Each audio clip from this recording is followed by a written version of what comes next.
ഇന്ന് രാവിലെ കഴിക്കാൻ വേണ്ടിയിട്ടുണ്ടല്ലോ നല്ല അടിപൊളി ഇഡ്ഡലിയും തക്കാളി ചമ്മന്തിയും പിന്നെ വെള്ള ചമ്മന്തിയും സാമ്പാറും ഒക്കെ ആയിരുന്നു കേട്ടോ.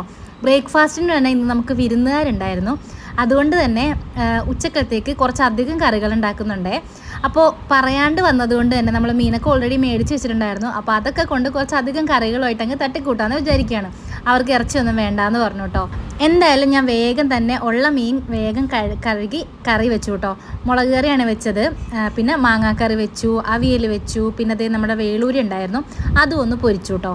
പിന്നെ കുറച്ച് ഉപ്പുമാങ്ങ ഞെരടിയിട്ടുണ്ട്, രാവിലത്തെ സാമ്പാറുണ്ട്, പിന്നെ നല്ല തക്കാളിയാണോ കൂടെ വെച്ചിട്ടുണ്ടായിരുന്നേ.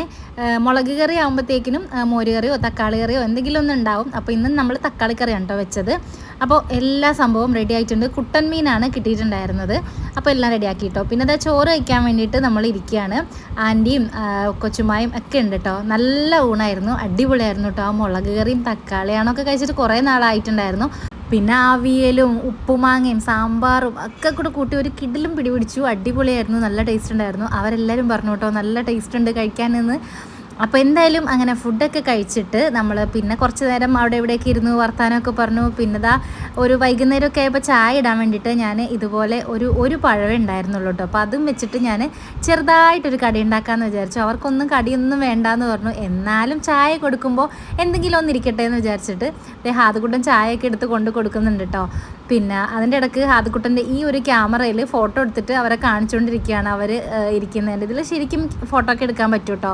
കുറേ നാളെ ഇത് മേടിച്ചിട്ട്, നല്ല ക്യാമറയാണേ. അതൊക്കെ കഴിഞ്ഞിട്ട് ഞാനും ഹാദുക്കുട്ടനും ഇക്കായും കൂടെ ഒന്ന് പുറത്തു പോയി.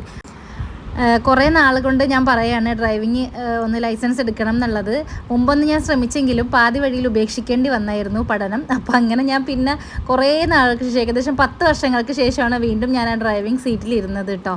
ഹാദുക്കുട്ടൻ ഈ ക്യാമറയും ഒക്കെ വെച്ചിട്ട് എന്താണ്ട് പുറത്തുനിന്ന് വന്ന് ആദ്യമായിട്ടെല്ലാം കാണുന്ന പോലെ തൊപ്പിയൊക്കെ വെച്ച് ഭയങ്കര അടിച്ചു പൊളിച്ച് നടക്കുന്നുണ്ടായിരുന്നു. ഞങ്ങൾ വേറൊരു സ്ഥലത്ത് വണ്ടി ഇട്ടിട്ട് അവിടുന്ന് ബോട്ട് കയറിയാണ് കേട്ടോ ഈ ഒരു സ്ഥലത്തേക്ക് എത്തിയത്. പിന്നെ അന്നേരം ഓർത്തു ഫോർട്ട് കൊച്ചി വന്നിട്ട് പിന്നെ നമ്മൾ വാട്ടർ മെട്രോയിൽ ഒന്ന് കയറാമെന്ന് വിചാരിച്ചിട്ട് അവിടെ ഇരിക്കുകയാണ് കേട്ടോ.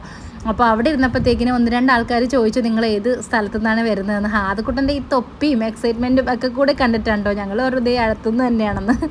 പിന്നെ ദാ ഇവിടെ ഇരുന്ന് ഈ ക്യാമറയിലുണ്ടല്ലോ നമുക്ക് ഗെയിമും കളിക്കാൻ പറ്റും കേട്ടോ. അപ്പോൾ അങ്ങനെ അതൊക്കെ ആയിട്ട് ഹാദുക്കുട്ടൻ അങ്ങനെ ഇരുന്നു. പിന്നെ വാട്ടർ മെട്രോയിൽ കുറേ നാളായിട്ട് കയറണം എന്ന് വിചാരിക്കുന്നതാണ്. അപ്പോൾ അങ്ങനെ അതിലും കയറി. വാട്ടർ മെട്രോയിൽ കയറി മറൈൻ ഡ്രൈവ് ഇറങ്ങി. അവിടെ നിന്ന് നമ്മൾ ഓട്ടോ പിടിച്ച് വേറൊരു ബോട്ട് ജെട്ടിയിൽ വന്ന് പിന്നെ അവിടെ നിന്ന് നമ്മൾ ബോട്ട് എടുത്തിട്ടാണ് നമ്മൾ നമ്മുടെ വണ്ടി കിടക്കുന്ന സ്ഥലത്തേക്ക് വന്നത് കേട്ടോ. എന്തായാലും നല്ല രസമായിരുന്നു. നമ്മൾ ഈ തൊട്ടടുത്ത് കറങ്ങുന്ന പോലെ തോന്നിയില്ല, ദൂരെ എവിടെ ചെന്ന് കറങ്ങുന്ന പോലെ.